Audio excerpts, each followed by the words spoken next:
Les récentes découvertes de gaz et de pétrole en Méditerranée orientale changent partiellement la donne dans cette région du monde. La Méditerranée est une mer semi-fermée, les litiges y sont donc assez nombreux, et ces découvertes de gisements sont à la fois source de tensions et source de résolution de problèmes politiques. Donc allons voir de plus près. Voici le bassin de la Méditerranée. Cette mer a une largeur maximale de 1600 km et minimale d'environ 13 km. C'est une mer semi-fermée par les détroits internationaux de Gibraltar, des Dardanelles et l'isthme où a été percé le canal de Suez. Et cet espace maritime doit être partagé par 23 États riverains, tous en droit de disposer d'espaces de souveraineté. Donc comment se partage cet espace maritime? Bien pour le comprendre, il faut faire un peu de droit. Le droit de la mer, régi par la Convention de Montego Bay de 1982, indique ceci. Un État dispose de ses eaux intérieures, des côtes jusqu'à la ligne de base. Là, la souveraineté de l'État est complète, c'est la prolongation de ses droits terrestres. Puis d'une mer territoriale, large de 12 milles, où il demeure souverain sur la surface, le fond, les sous-sols et l'espace aérien survolant la zone. Mais il est tenu d'autoriser le passage des navires marchands et de guerre, si ces derniers ne sont pas belliqueux. Vient ensuite la zone contiguë qui se trouve entre 12 et 24 milles à partir de la ligne de base, où l'État peut faire respecter ses lois nationales dans les domaines des douanes, de la fiscalité, de la santé et de l'immigration. Et puis enfin, il y a la zone économique exclusive. Entre 12 et 200 milles, l'État y a des droits souverains d'exploration et d'exploitation des eaux, des fonds marins et des sous-sols. Et au-delà de ces zones de souveraineté, il y a les eaux internationales. Alors comment ces principes du droit de la mer s'appliquent-ils en Méditerranée? Revenons sur notre bassin méditerranéen. Avec 23 pays riverains, on voit bien sur cette carte qu'il n'y a pas assez de place pour que tout le monde puisse avoir sa ZEE large de 200 milles.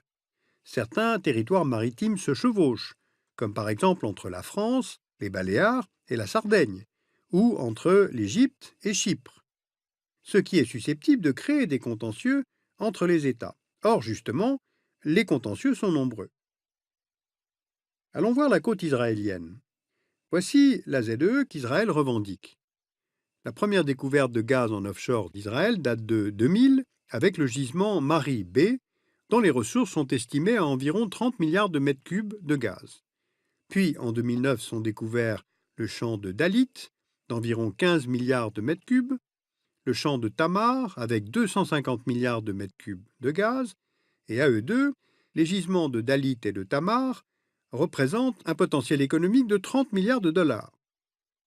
Et en 2010 est découverte la poche du Léviathan, qui contiendrait 450 milliards de mètres cubes de gaz. Alors selon une estimation, le potentiel gazier total d'Israël pourrait s'élever à 1500 milliards de mètres cubes, ce qui à terme offre à Israël une indépendance énergétique, un possible statut d'exportateur d'hydrocarbures et la possibilité de se prémunir contre d'éventuels boycotts énergétiques que peuvent exercer certains États arabes voisins. Et ces champs sont découverts alors que justement l'État israélien s'inquiétait de l'épuisement de ces gisements déjà en cours d'exploitation. Alors ces découvertes dans une mer relativement fermée et qui concentre tant de tensions politiques intéressent tout le monde et surtout le Liban. Le Liban est au nombre des États arabes qui n'ont jamais reconnu l'État d'Israël. Donc les deux pays ne se sont pas mis d'accord sur leurs frontières terrestres, même si l'ONU a établi une délimitation entre les deux pays qu'on appelle la ligne bleue. Donc il n'existe pas non plus de frontières maritimes reconnues. Israël a officialisé en juillet 2011 le tracé de sa zone économique exclusive que vous voyez ici. Or, le Liban conteste la ligne qui la sépare de sa ZEE et qui devrait, selon lui, se trouver là. Israël et le Liban se disputent donc une zone de 850 km² dans laquelle pourrait se trouver du gaz. Alors la tension monte entre les deux pays. Le Hezbollah libanais a menacé d'attaquer les infrastructures d'exploitation israéliennes et Israël a déployé sa marine au niveau des forages. En 2011, le Liban a déposé une requête pour que l'ONU statue sur le tracé de la frontière, mais les Nations Unies se sont déclarées incompétentes. Donc, on en est là aujourd'hui. Allons voir maintenant de l'autre côté, c'est-à-dire au sud d'Israël. Le long des côtes de la bande de Gaza se trouve un gisement de gaz, Gaza Marine, dont les ressources sont estimées à environ 30 à 40 milliards de mètres cubes, soit un patrimoine financier conséquent pour une autorité palestinienne menacée de faillite. Mais les autorités israéliennes veulent poser leurs conditions. D'abord, le Hamas ne doit pas profiter de cette ressource. Le gaz palestinien doit pouvoir se raccorder au pipeline qui relie les villes d'Ashkelon et d'Arish. Et Israël doit pouvoir être le principal client et doit pouvoir acquérir le gaz palestinien à un prix inférieur à celui du marché. De toute façon, quoi qu'il en soit, tant que la Palestine sera divisée en deux gouvernements, l'un à Gaza, l'autre en Cisjordanie, il y aura de toute façon un obstacle politique à l'exploitation du gaz en Palestine. Bien, il y a donc d'importantes réserves de gaz le long des côtes de la Méditerranée orientale, et Israël a pris la décision d'exporter ce gaz, et le premier des candidats à l'achat, c'est la Jordanie. Car le royaume hachémite a un urgent besoin de combustible pour faire tourner ses centrales électriques. Jusqu'à récemment, l'Égypte était le principal fournisseur de gaz de la Jordanie, qui transitait notamment par le gazoduc du Sinaï. Le gaz égyptien permettait de couvrir 80% des besoins en électricité de la Jordanie, mais de multiples attentats contre le gazoduc ont conduit à la quasi-interruption de cet approvisionnement. Donc le gouvernement israélien a pris la décision de fournir du gaz à Amman, mais les exportations doivent être indirectes, c'est-à-dire discrètes, afin que les islamistes jordaniens n'accusent pas le roi Abdallah de Jordanie de coopérer avec l'ennemi, c'est-à-dire avec les sionistes. Pour le reste, par où exporter? Les relations avec la Turquie se sont sérieusement dégradées depuis 2010 suite à l'incident de la flottille de la paix. Elle était partie de la Turquie en direction de Gaza, elle avait été interceptée par la marine israélienne et au cours de l'attaque, 9 citoyens turcs avaient été tués. Israël a donc procédé à un retournement d'alliance et s'est tourné vers Chypre et la Grèce, ennemis historiques de la Turquie. La découverte d'intérêts communs autour de l'énergie a poussé au rapprochement des trois États, d'autant plus que les découvertes d'hydrocarbures israéliens ont accéléré les prospections des fonds sous-marins des États voisins. Résultat, Chypre découvre en 2011 l'énorme gisement d'Aphrodite au sud-est de l'île, dont les premières poches devraient recéler entre 100 et 150 milliards de mètres cubes de gaz naturel et possiblement du pétrole, soit près de 300 ans de consommation en gaz pour l'île de Chypre. Mais l'île de Chypre est divisée en deux entités politiques qui se disputent le contrôle de l'île entière. Au sud, la République de Chypre, qui est membre de l'Union européenne.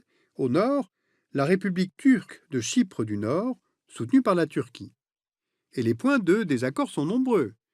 La République turque de Chypre du Nord dénonce les explorations menées par la République de Chypre, la délimitation de ses frontières avec Israël, l'attribution des blocs d'Aphrodite à des compagnies américaines et israéliennes. En clair, elle lui reproche ce qu'elle considère comme une appropriation frauduleuse des ressources de l'île dans son ensemble. Bien, nous avons donc vu Israël, le Liban, la Palestine, Chypre. Allons voir maintenant du côté de la Grèce. La Grèce également a engagé des prospections sous-marines fin 2011 et certaines estimations établissent que les réserves de la mer Ionienne s'élèveraient à 22 milliards de barils de pétrole et 4 milliards pour les réserves du nord de la mer Égée. De plus, une étude estime que les réserves de gaz de la Crète seraient de 4 000 milliards de mètres cubes de gaz, pouvant générer un revenu de plus de 400 milliards d'euros pour l'État grec sur 25 ans, ce qui est tout de même assez avantageux pour un État à ce point endetté. Eh bien, c'est là où les trois nouveaux alliés ont des intérêts communs. Pour pouvoir pleinement exploiter leur potentiel énergétique et l'exporter, la Grèce, Chypre et Israël envisagent de mettre en place un gazoduc sous-marin qui partirait d'Israël, transiterait par Chypre et la Grèce en direction de l'Europe. Et ces nouvelles explorations et projets de gazoduc intéressent évidemment les puissances européennes, car elles pourraient ainsi diversifier et sécuriser leurs approvisionnements énergétiques afin de limiter leur dépendance en gaz vis-à-vis de la Russie. Alors on le constate, de nouvelles alliances sont en train de se nouer autour de cette question des enjeux énergétiques en Méditerranée. Par exemple, Israël finalement est venu présenter ses excuses à l'État turc pour l'attaque de la flottille turque en Méditerranée. Et puis les deux parties chypriotes, depuis février 2014, ont repris leurs négociations et peut-être leur rapprochement. Donc en fait, on le voit, ces découvertes de gaz et de pétrole en Méditerranée changent partiellement la donne dans cette région du monde. Alors, je vous conseille de lire la revue Carto, le numéro d'avril 2014, qui consacre un dossier spécial sur la géopolitique des ressources stratégiques, les énergies et les minerais, et puis un article historique aussi sur Gibraltar. Vous pouvez voir aussi le film de Yann Arthus Bertrand et Michael Pitiot, Méditerranée, notre mère à tous, qui est en vidéo à la demande sur France 2. Et puis, je vous renvoie à notre site internet pour plus d'informations. Vous y trouverez beaucoup d'ouvrages en langue allemande, des références bibliographiques aussi de livres en français. Et puis, si vous souhaitez accéder aux vidéos du dessous des cartes en illimité, sachez qu'il existe un service d'abonnement via Dailymotion avec plus de 200 épisodes en ligne.